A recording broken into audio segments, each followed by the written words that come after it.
The sun was low over the quiet suburban neighborhood of Ohio, casting long shadows across neat rows of houses. Russell Henderson stood at the window of his small, modest home, staring at the house across the street. It had always been perfect, Sarah's house. The white picket fence, the neat lawn, the porch swing that creaked gently in the breeze. It looked like something from a postcard, something perfect, something normal. Russell adjusted the collar of his worn flannel shirt, his hands trembling ever so slightly. He wasn't sure why he felt this nervous today. He'd visited Sarah countless times since they'd parted ways. There was nothing unusual about this one. But there was something different in the air, something he couldn't quite put his finger on. Maybe it was the way Sarah had started avoiding his calls lately, or maybe it was the strange look she gave him when they last spoke. A look he couldn't quite understand, but one that felt colder than usual. He exhaled slowly, shaking off the feeling. He had things to do. He needed to focus. Today it wasn't just about helping her with the baby, it was about being a part of that world. He was ready for it, ready to be the father, even though they weren't together anymore. They could still be a family. He could still be a family man for the baby, for Sarah. Russell stepped out the door and made his way across the street. He tried to ignore the nervous flutter in his stomach as he walked up the steps of her front porch. The door was already open a crack when he knocked. Sarah's voice called from inside, inviting him in. "Hey, Russell, thanks for coming."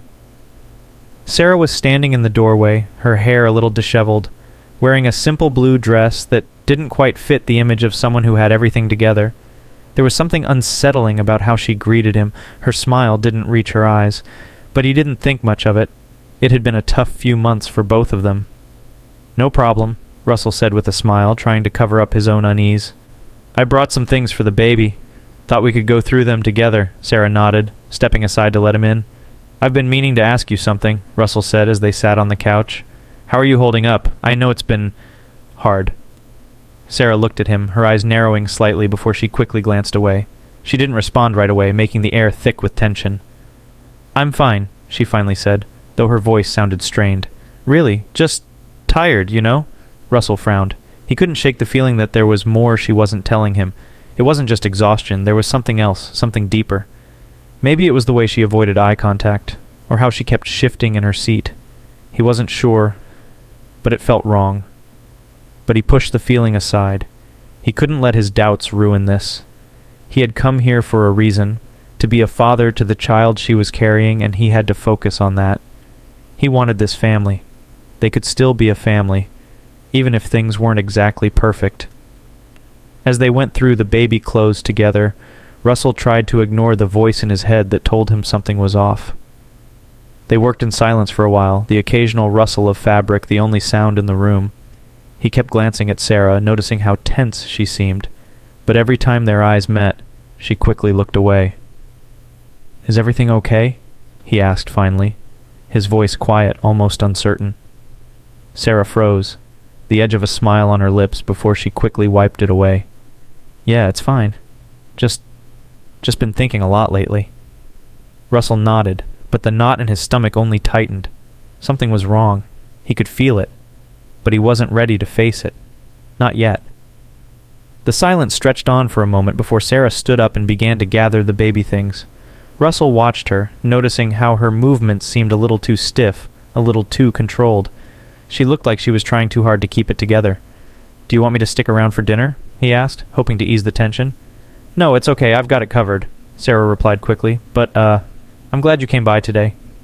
Russell stood, walking to the door, the uneasy feeling still lingering in his chest. As he stepped outside, he turned to look at Sarah, who stood in the doorway, her expression unreadable. "Take care of yourself, Sarah," he said, trying to offer a comforting smile, though it felt more like an empty gesture. "You too, Russell," she replied softly, before closing the door. As he walked back across the street to his house, Russell couldn't shake the feeling that something was slipping through his fingers. He had been trying so hard to make this work, to rebuild the family he once thought he could have, but now, with every step, a sinking feeling in his chest grew stronger. It wasn't just the baby, it was something else. Something that had started to crack the illusion of the life he had been holding on to. Russell couldn't shake the feeling. It was subtle at first, just a quiet murmur in the back of his mind, but it was there. The distance, the way Sarah had started avoiding his calls, the way she no longer met his gaze as they spoke. He had tried to ignore it, to push it aside, but it lingered, an insistent whisper that grew louder with every passing day. He had thought maybe he was overthinking things, but after the last visit, the signs were too hard to ignore. Sarah's smile had been too quick, too forced. Her laugh didn't reach her eyes. There was something she wasn't saying, something she was hiding. A week had passed since his last visit. Russell's phone lay on the kitchen counter, its screen glowing faintly in the dim light of his small apartment. The silence was unbearable. He picked it up and dialed Sarah's number once more, his finger trembling slightly as he pressed the call button. The line rang 3 times before going to voicemail. "Hey Sarah, it's me, Russell. Just wanted to check in on you. Call me back when you get a chance." He set the phone down with a sigh, rubbing his temples. This wasn't normal. It had never been like this before. He was always a part of the process, part of the plan. But now there was a wall between them, and it was growing taller with each attempt to reach out. Russell spent the next few days in a haze, alternating between anxious thoughts and bouts of frustration. He kept replaying their last conversation over and over, trying to decipher every little thing she said, every small gesture. But all he could think of was that look on her face, the look that had haunted him since that night. He had to know. He had to see her again. The next afternoon he found himself standing outside Sarah's house, just as he had done a week ago. His heart thudded in his chest, louder now, and with a feeling of unease that he couldn't quite place. His hand hovered over the doorbell before he rang it, his body tense as he waited for her to answer. It took longer than usual. When the door finally creaked open, Sarah stood in front of him, looking different somehow. She was wearing the same clothes from the last time they had seen each other, her hair messy, eyes a little more tired, but it wasn't just her appearance that bothered him. It was the coldness in her demeanor. "Hey," Russell said, forcing a smile. "I brought some things for the baby." Sarah's eyes flickered to the bag in his hand, but she didn't smile in return. "Thanks, Russell, but I've got it covered," she said, stepping back to let him in, though she didn't make any effort to meet his eyes.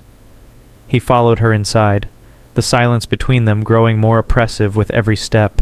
He could feel the weight of her unease, the invisible distance between them. She was avoiding his gaze, always turning her face away just a moment too soon. Her body language was tense, rigid, like she was bracing for something she wasn't saying. "Is everything all right?" Russell asked, the words slipping out before he could stop them. His voice felt small, almost too fragile for the question. Sarah hesitated, glancing briefly at him before looking down. "Yeah, it's fine, just a lot on my mind," she replied, her voice flat like she was forcing herself to be calm. Russell didn't believe her. There was something she wasn't telling him. The unease in the air thickened, and it was becoming harder to ignore. "I don't want to pressure you, but I'm here if you need me," Russell continued, trying to keep his voice steady, though a nervous edge crept in. "You know, I'm still here for you, for the baby. We're in this together." Sarah's expression softened for just a moment, but it was fleeting. She nodded, but it felt mechanical, almost as if she was just trying to placate him. "Thanks, Russell," she said quietly before turning toward the kitchen. Russell's stomach tightened. He watched her walk away, his mind racing. Was this really happening? What was going on with her? Why was she pulling away? The more he thought about it, the harder it was to ignore the gnawing feeling in his chest, the feeling that he was losing her, that she was slipping through his fingers and there was nothing he could do to stop it. But he refused to give up. He couldn't. Not yet. There was still time. He still had a chance. He took a deep breath, trying to shake off the unease that lingered in the air. "I'm not going anywhere," he whispered to himself, though he knew deep down that something was terribly wrong. Russell couldn't remember how long he'd been sitting in his car, parked outside Sarah's house, staring blankly at the door. The sun was setting, casting long shadows across the driveway, but he barely noticed. The constant hum of his thoughts drowned out the rest of the world. For days the nagging feeling had been growing stronger, like a storm brewing in the distance. It wasn't just about Sarah's distance anymore, it was about the baby. He couldn't ignore it. He had to know. He couldn't keep living in this fog of uncertainty. Something was wrong. He could feel it in his bones. His hand shook as he gripped the door handle, pushing open the car door with more force than necessary. He needed to confront her. He needed answers. The air felt colder than it should have been for late summer. He walked up to the front porch, his heart pounding. He knew what he had to do. He knocked on the door, each second stretching into eternity, as he waited for her to answer. He didn't know what he was expecting. anger, frustration, maybe even a door slammed in his face. But he wasn't ready for what happened next. Sarah opened the door, her face as blank as the expression in her eyes. She looked at him for a moment, almost as if she were trying to decide whether to let him in. Then, without a word, she stepped aside, allowing him to enter. "Hi, Sarah," Russell said, forcing a smile as he entered, his voice unsteady. "I brought some things for the baby. Thought you might need them." Sarah didn't respond right away. She took a deep breath, as if bracing herself, then nodded. The tension in the room was palpable, thick, suffocating. They stood in the living room, in silence for a few moments, neither of them moving. Russell could feel the weight of her gaze, the invisible wall between them, and the unspoken truth that was hanging in the air like a storm cloud ready to burst. He couldn't take it any longer. His patience had run out. "Sarah," he started, his voice barely above a whisper, "you need to tell me what's going on. I don't know what's happening between us anymore. I need to know the truth." Sarah's breath caught in her throat, and for the briefest moment Russell thought she might break down. She looked at him, really looked at him for the first time in days. Her eyes were filled with guilt, but also something else. Fear. I didn't want to hurt you," she said, her voice quivering. "I didn't want this to happen, Russell. But you have to know. The baby, it's not yours." The words hit him like a slap in the face. For a moment everything went silent. His world went still. His stomach twisted, his breath caught, and he was sure he hadn't heard her correctly. He took a step back, the words echoing in his head. "What?" he whispered, his voice trembling. He couldn't believe it. His whole body went numb. I've been seeing someone else. When we were apart, I made a mistake. The baby's not yours, Russell. I'm so sorry." Her words shattered him. Each one felt like a blow to his chest, each syllable piercing his heart. He staggered backward as if the weight of her confession had physically knocked him off balance. The room felt too small, suffocating. "Why didn't you tell me?" Russell's voice cracked with emotion, a mix of anger, disbelief, and devastation. "Why did you let me believe—" He cut himself off, his words choking in his throat. "I didn't know how to tell you. I couldn't—" Sarah's voice faltered. She looked like she might collapse under the weight of her own guilt. Her hands were shaking. "I never wanted this to happen. I never wanted to hurt you, but I didn't know how to fix it." Russell's mind was spinning, his thoughts a chaotic whirlpool. He wanted to yell, scream, lash out, but instead he felt numb, cold. He couldn't process it, couldn't understand it. All of the hopes, all of the dreams he'd had for this child, for their future. It was all a lie. "Why?" he asked, his voice hollow. "Why would you do this to me?" "I never meant to hurt you," Sarah whispered again, her eyes brimming with tears. "It just happened. And now it's too late. I'm so sorry, Russell." Russell stood there, feeling like the ground had just been pulled out from under him. The truth was too much to bear. Everything had been built on a lie. His entire world had been a mirage. And now it was gone. His mind raced, trying to make sense of it all. But it didn't make sense. The pain in his chest was unbearable. He had loved her. He had trusted her. And now everything felt like it had been ripped away from him in an instant. "You have to leave," Sarah said softly, her voice trembling. She wiped at her eyes, the tears falling freely now. "I can't do this anymore. I'm sorry, Russell. I never meant for any of this to happen." Russell didn't say another word. He turned and walked out the door, his steps slow, each one heavier than the last. As he left, he felt a piece of himself die with every step he took away from her. He couldn't look back. The days after Sarah's confession felt like a blur to Russell. He didn't remember much of the following week, his mind clouded by a constant fog of disbelief and anger. The world outside his small apartment seemed distant, as though it were a place he no longer belonged to. Every waking hour was consumed by the one thought: why? Why had Sarah betrayed him? Why had she let him believe he was the father, when the truth was so far from it? He found himself going over their conversations, replaying every word in his mind. The more he thought about it, the more he felt like a fool. All of those moments, the quiet touches, the shared smiles, it had all been a lie. She had made him a part of her world only to tear it apart at the last moment. Russell sat in the dim light of his apartment, his fingers clenched around a glass of water. He hadn't slept in days. He wasn't sure what was worse, the thought of the child not being his or the feeling that Sarah had never truly loved him. He kept staring at his phone, willing it to ring, hoping she'd call, hoping for some kind of explanation, but it never came. His thoughts spiraled. What if I could change her mind? What if he could convince her that they were meant to be a family? She can't just walk away from this. I won't let her. Russell's obsession began to take root slowly, almost imperceptibly. He started driving past Sarah's house at odd hours, hoping to catch a glimpse of her. He told himself it was to check on her, make sure she was okay, make sure the baby was okay. But deep down, he knew the truth. It wasn't about checking on her. It was about being close to her. It was about finding a way back into her life. Every time he saw her car parked outside, his heart raced.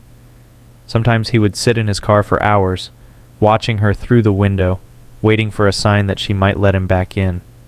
But each time, he left without speaking to her, without even getting out of the car. The silence, the distance, it cut deeper than any argument or confrontation ever could. One afternoon, after another fruitless drive-by, Russell found himself sitting outside Sarah's house once again. This time he couldn't just sit there. He had to see her. He had to confront her, to make her understand how much he loved her, how much he needed her in his life. He got out of the car, his heart pounding in his chest. Every step felt like a decision, every movement toward her door a calculated risk. He knocked, his breath shallow, and then waited. The door opened slowly, and Sarah stood there, her face a mixture of shock and unease. She wasn't expecting him. She never was anymore. "What are you doing here, Russell?" she asked, her voice tense, wary. "I need to talk to you," he said, his voice low, almost pleading. "I know I messed up, but I can fix this. I can be the father you need. I can be the family you need. We can still make this work." Sarah's face softened for a moment, but only for a fleeting second. Then her guard came up again, her expression hardening. "Russell, I've already told you," she said, her voice barely above a whisper. "It's too late. It's over." The words hit him like a slap to the face, but he refused to hear them. He couldn't. He wouldn't. This wasn't the end. Not yet. "No," he whispered, stepping closer. "It's not over. We're not done. You can't just walk away from me, not from us." Sarah looked at him with a mixture of fear and pity, but Russell didn't notice. His mind was fixed on one thing, getting her back. He reached out, gently brushing her arm, his touch lingering just a little too long. "I'm not going anywhere, Sarah," he said, his voice low and insistent. "I'll do whatever it takes." She recoiled, stepping back, her eyes filled with something like horror. "Please," she said, her voice breaking. "You need to leave. You have to leave now." But Russell didn't listen. He couldn't. His mind was consumed with the idea that if he just tried hard enough, if he just showed her how much he loved her, he could fix everything. He didn't care about the consequences. He didn't care that she was terrified of him. All that mattered was that he had to be a part of her life again. "I won't give up," he said, his voice shaking with emotion. "I won't let you go. You're not getting away from me." Sarah stepped back into the house, shutting the door between them with a quiet finality. Russell stood there, his body trembling, staring at the door. He didn't move. He couldn't move. He felt as though his world had been torn apart, and all he could do was cling to the remnants of what they once had. But deep inside, a part of him knew this was only the beginning of a spiral he couldn't stop. The days stretched on, each one heavier than the last. Russell's thoughts were consumed by Sarah, by the baby that wasn't his, and by the crushing weight of the betrayal that refused to leave his mind. His obsession grew with every passing hour, and his attempts to reach her had only increased. He called her incessantly, sent texts, and even showed up unannounced, all in the hope that she would finally understand how deeply he cared for her, for the child. But each time the door remained shut, both literally and figuratively. Russell had no idea how much longer he could keep going like this. His life had become a relentless loop of frustration and yearning, and he could feel his grip on reality slipping. He kept convincing himself that if he just tried hard enough, Sarah would come around. She had to. He couldn't bear the thought of losing her, losing the future they had once imagined together. On a rainy Thursday evening, Russell found himself parked outside Sarah's house once again, the windshield wipers working frantically against the downpour. His knuckles were white as they gripped the steering wheel, his jaw clenched. He had tried calling her, but there had been no answer. Again, his mind was screaming at him, urging him to go home, to leave her alone, but he couldn't. Not yet. His phone buzzed in his pocket. For a brief moment his heart leaped, thinking it might be Sarah. He pulled the phone out with trembling hands. It wasn't her. It was a message from one of his old friends asking if he wanted to grab a drink. The irony wasn't lost on him. People were going on with their lives while he remained stuck in this never-ending spiral of obsession and rejection. Russell pocketed the phone and stared at Sarah's house, feeling the rain splash against the windows. He felt like a ghost, hovering on the edge of her life, unable to let go. He couldn't just walk away. The thought of it was unbearable. He got out of the car, slamming the door behind him. The rain soaked his clothes within seconds, but he didn't care. His mind was set. He was going to see her. He had to. When he reached her front door, he hesitated for a moment, his breath coming in shallow bursts. He knocked once, twice, his hand shaking. The door creaked open and Sarah stood there, her face pale, eyes red-rimmed as if she hadn't been sleeping. She was wearing the same clothes she had worn the last time he saw her, frayed as though time had stopped in that moment. "Russell," she said softly, her voice strained. "What are you doing here?" "I need to talk to you," he said, his voice low, almost pleading. "Please, Sarah, I can't keep living like this. I've tried to give you space. I've tried to understand, but I can't. I need you to hear me. We can fix this. I can be a father to this child. I can make this right. We can still be a family." She looked at him, and for a moment it seemed like she might crumble. But then she stepped back, away from him, her arms crossed defensively over her chest. The distance between them seemed insurmountable. "I told you already, Russell," she said, her voice firm but trembling. "It's not going to work. I can't do this anymore. I don't want to hurt you, but I need you to leave." Russell felt his heart race, the panic bubbling inside him. "No," he whispered, stepping forward, his hands outstretched as if to hold her. "No, you don't understand. I love you, Sarah. I always have. You can't just shut me out. We can still make it work. We have to." Her eyes were filled with sorrow, but they were also hard, resolute. "Russell, please," she said, her voice breaking. "I've told you everything. The baby's not yours. I can't go back. I can't keep pretending." The words hit him like a sledgehammer. It was as though the ground beneath him had just crumbled away. He stood frozen, staring at her, unable to process what she was saying, unable to accept that this was truly the end. You don't mean that," he said, his voice barely audible, shaking with desperation. You can't just throw it all away." But Sarah didn't say anything more. She turned and walked away, her back to him, the silence between them louder than any argument could ever be. He stood there for a long moment, his breath coming in short, ragged bursts, as the rain continued to pour down around him. Finally, with nothing left to say, he turned and walked back to his car, his entire body trembling. He didn't know how he was supposed to move forward from this. How was he supposed to let go of everything? The life he thought he had, the family he had imagined. It was all slipping through his fingers. As he drove away, the weight of Sarah's words settled in his chest, suffocating him. He had done everything he could, but it wasn't enough, and deep down he knew that the worst was yet to come. Russell's heart was a drumbeat in his chest as he stood outside Sarah's house, his mind running wild. The tension between them had reached a breaking point. He could feel it, the distance that had grown between them, the walls she had built up. But the truth was he didn't care about the walls anymore. His desperation to make things right was all-consuming. He couldn't let go. Not yet. Not after everything. His hands shook as he knocked on her door again. There was no turning back this time. He couldn't let her slip away. When Sarah opened the door, the shock in her eyes was evident, but she didn't speak. She stood there, silently watching him as if trying to decide if she should let him in or not.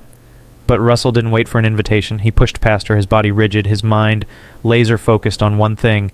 "I need to fix this. I have to make her understand."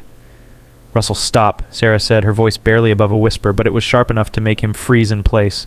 "I've already told you, this isn't going to work. You need to leave." He turned to face her, his eyes wide with desperation. "No, Sarah. I can't leave. Not like this. You can't just shut me out. You can't just walk away from everything we had." Sarah's eyes flickered with a mix of exhaustion and something else. Fear, maybe, but she quickly masked it, crossing her arms over her chest defensively. "You don't understand," she said, her voice trembling slightly. "You're not the father. I've told you. I've said it 100 times. The words were a slap to his face, and his stomach churned with disbelief.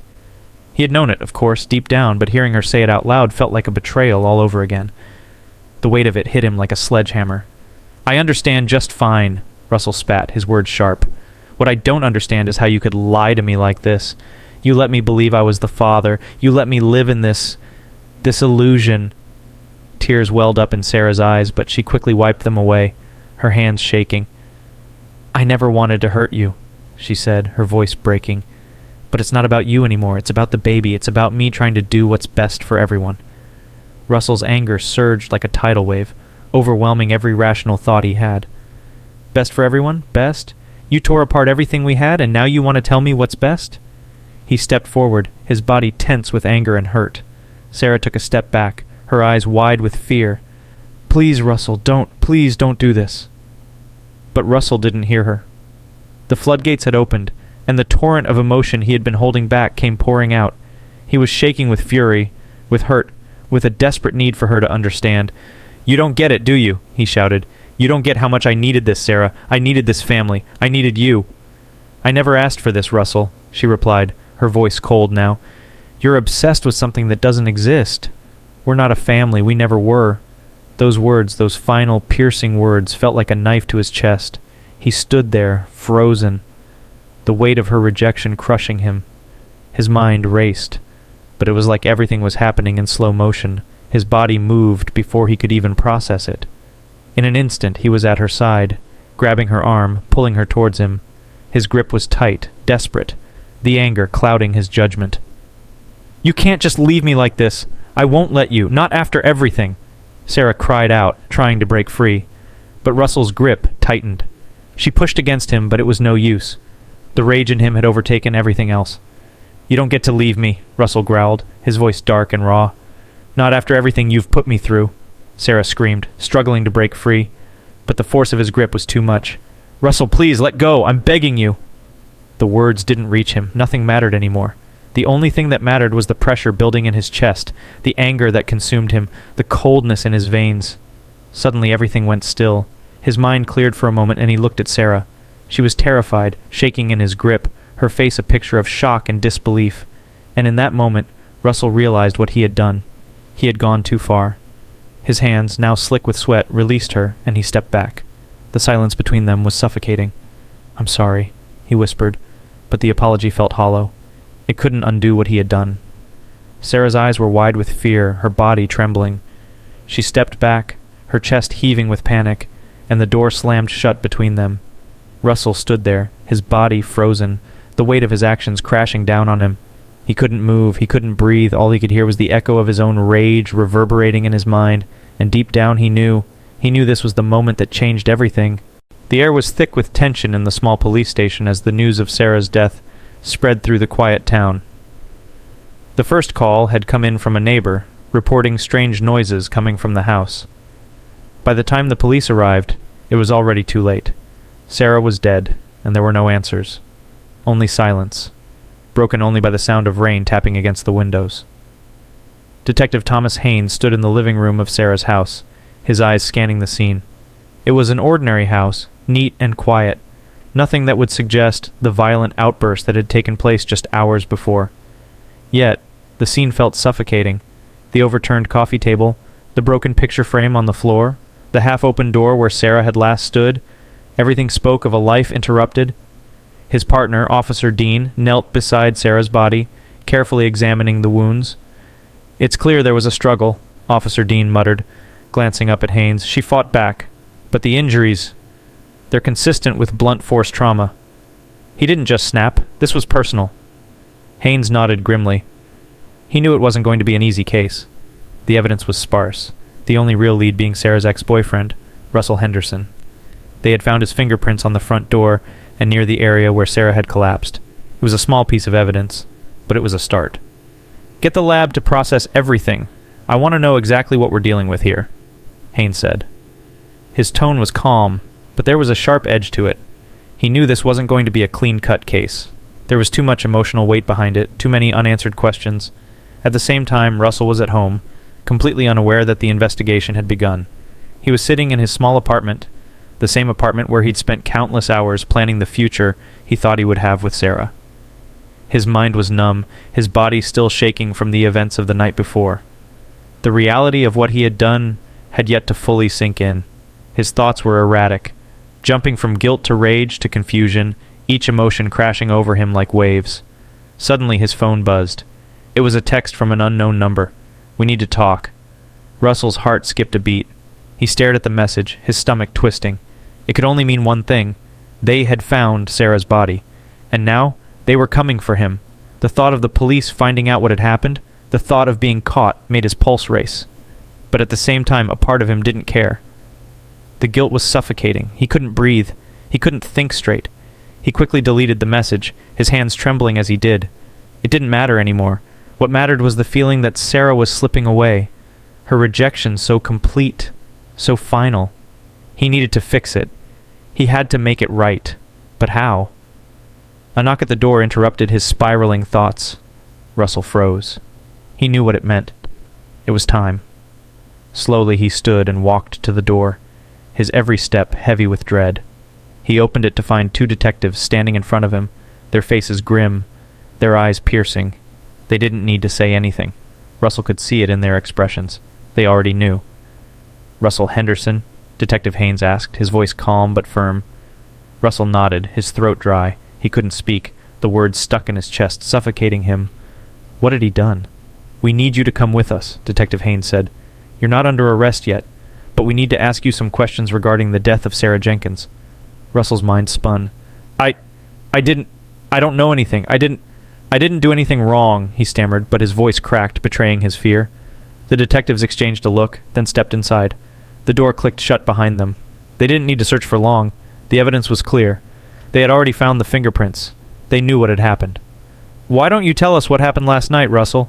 Detective Haynes asked, his tone almost clinical, but there was a flicker of something deeper beneath it.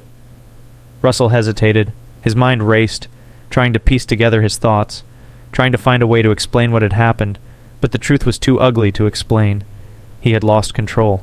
His emotions, his obsession with Sarah had taken over, and now, he had to pay the price. "I didn't mean to," he whispered, his voice breaking. "It just happened. I didn't mean to hurt her. I just wanted her back. I couldn't let go." Detective Haynes nodded slowly. "We understand, but that doesn't change what happened, does it?"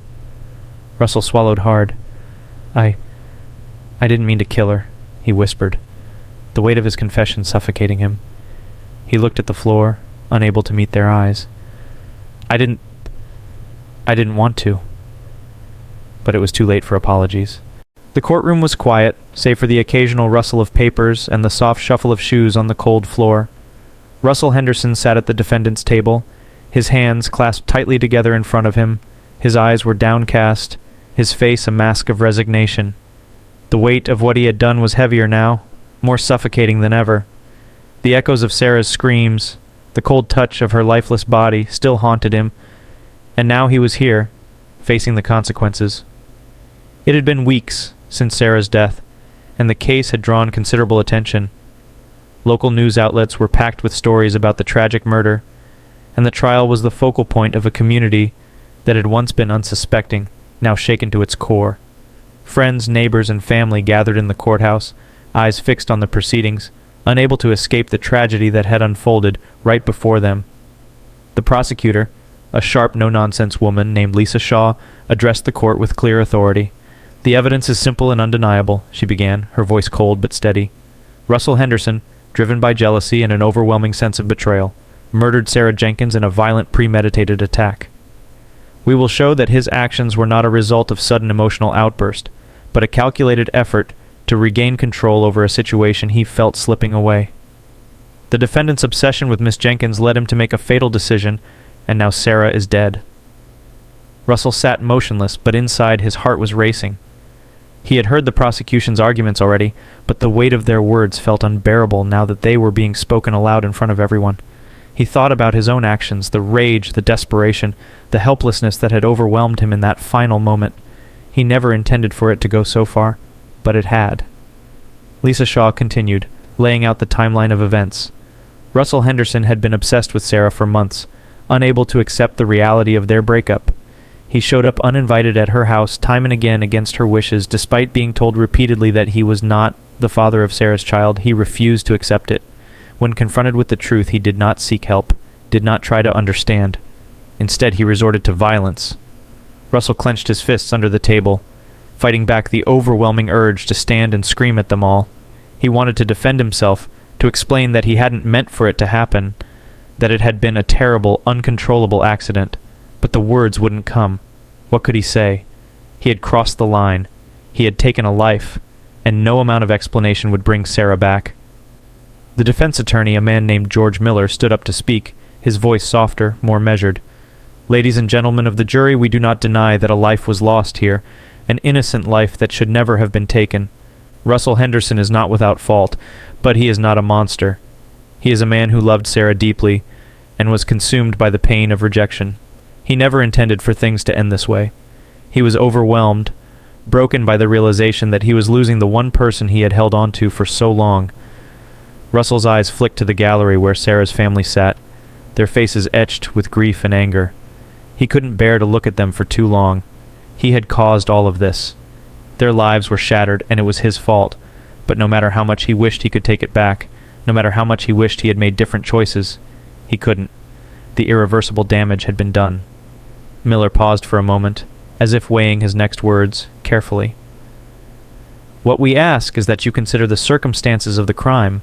Consider the emotional turmoil Russell was under when this tragedy occurred. He was not acting out of malice, but out of a deep, misguided belief that he could still repair the relationship he had lost. The fact remains that he was not in his right mind when it happened. The room fell silent, the weight of Miller's words hanging heavily in the air. Russell felt his heart sink even lower. He had heard this defense, had believed it for a moment when it had been his own. But now, as he sat in this room, he knew it wasn't enough. He wasn't sure what he had been expecting, but the reality was too much to bear. He had crossed a line he couldn't uncross, and now his future, whatever it may be, was in the hands of strangers, those who would judge him for what he had done. As the trial continued, Russell's mind drifted, lost in the flood of memories and emotions. He remembered the first time he had seen Sarah, the way her smile had lit up the room, the way she had made him feel whole. Those memories felt like a lifetime ago, as distant and unreal as a dream. But now, all he had left were the consequences of his actions, the trial, the courtroom, and the certainty that nothing could ever undo what had been done. The gavel came down, signaling the end of the day's proceedings. Russell stood, his legs unsteady, his heart heavy.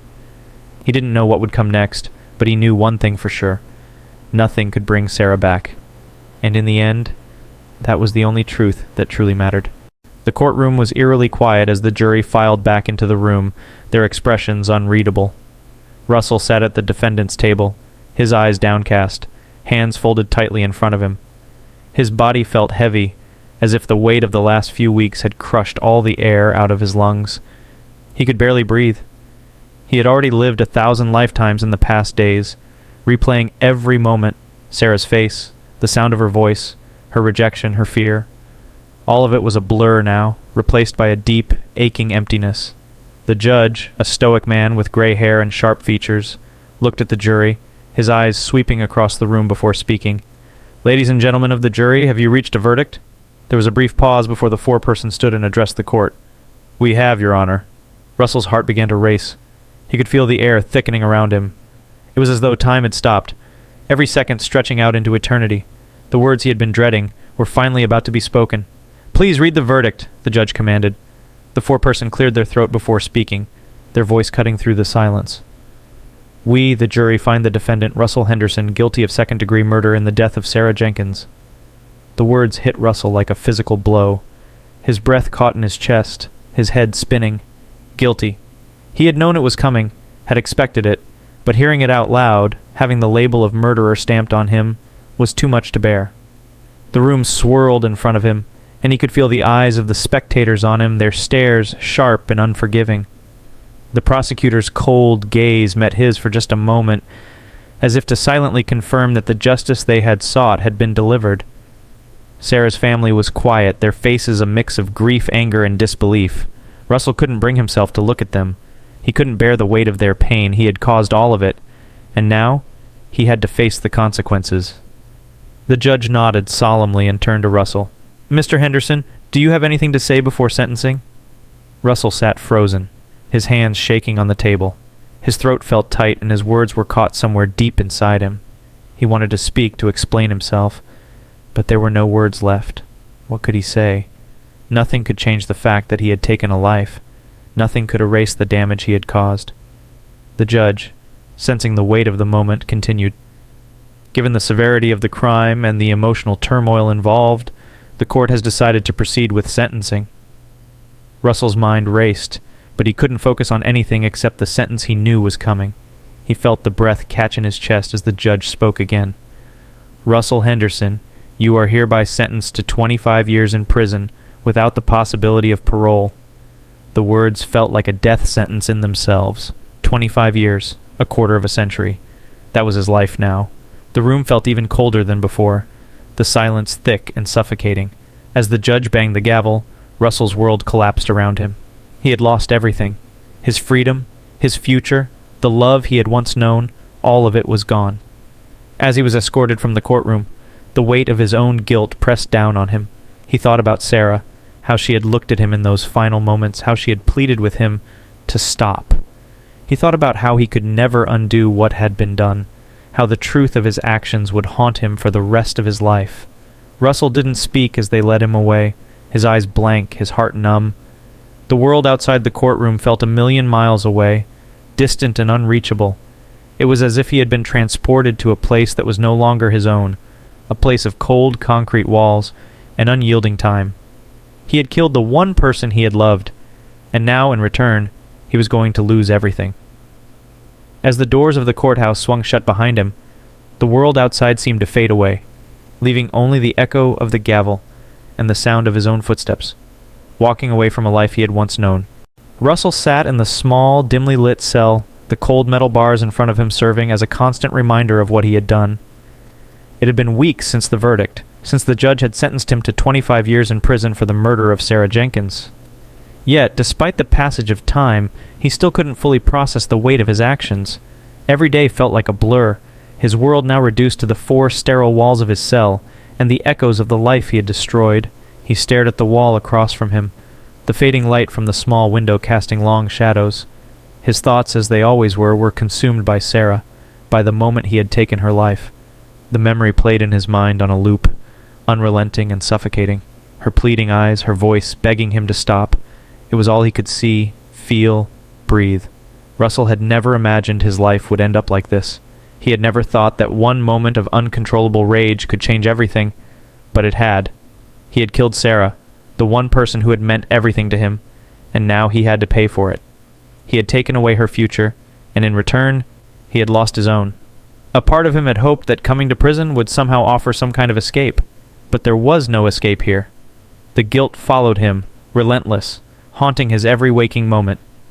There was no quiet corner where he could hide from the truth, no distance that could ease the pain. The door to his cell creaked open, breaking his reverie. A guard stepped inside, his face impassive.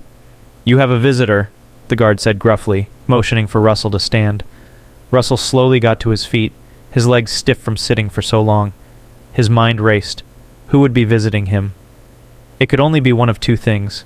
Someone from the outside trying to make sense of his actions, or someone from the prosecution coming to remind him of the life he had taken. As he was escorted down the narrow corridor, he found himself dreading the encounter. He hadn't had many visitors since he'd been incarcerated. His family had turned their backs on him, unwilling to face the reality of what he had done. And Sarah's family. They had made it clear they wanted nothing to do with him. The visitor was waiting in the small, sterile room. Russell's eyes went wide when he saw her. It was Sarah's mother, Janet. Her face was pale, the lines of grief etched deeply in her features. She sat stiffly in the chair, her hands folded tightly in her lap, as though she was holding herself together by sheer force of will. Russell felt his stomach twist. He didn't know what to say. What could he say? How could he ever apologize for taking her daughter's life? Janet looked at him for a long moment, her eyes cold, but filled with an unspoken sorrow. She was quiet at first, and Russell could feel the weight of her gaze like 1,000 needles piercing his skin. He couldn't bring himself to speak. Finally, Janet spoke, her voice steady but filled with pain. "Do you know what you've done?" she asked, her words hanging in the air, thick with the grief she had carried since the moment she learned of Sarah's death. Russell's throat constricted, and he couldn't meet her eyes. "Yes," he whispered, his voice barely audible. I know what I've done." "I hope you do," she replied softly. "I hope you can live with it. Because I can't. I can't live with the fact that my daughter is gone because of your obsession." Russell's heart clenched at her words. He had known deep down that her anger and her pain were justified. He had never expected forgiveness. He didn't deserve it. But hearing her say it, hearing her voice filled with such raw, unfiltered grief, was like a dagger to his already broken heart. She didn't deserve this, Janet continued, her voice trembling now. She didn't deserve the way you treated her, the way you manipulated her. She was trying to move on, trying to be happy, and you took that from her. Russell closed his eyes, unable to hold back the tears that welled up in his eyes. He had taken everything from Sarah, her future, her happiness, her life, and in doing so, he had destroyed his own. No amount of regret could undo the damage. No amount of time could bring her back. Janet stood up, her hands shaking slightly as she gripped the edge of the table. "I'm here because I need to know something," she said, her voice steadier now, but still filled with an unmistakable sadness. "Do you understand what you've done? Do you understand how much pain you've caused?" Russell nodded slowly, the weight of her words sinking into him, deeper than he had ever felt before. "Yes," he whispered again, his voice hoarse. "I understand." Janet paused, her gaze softening for a brief moment, before she turned and walked toward the door. "I hope you can live with yourself," she said, her voice barely audible. "I hope you find some peace, but just know, Sarah never will." Russell watched as she left, the door clicking shut behind her. He stood there, feeling more alone than he ever had in his life.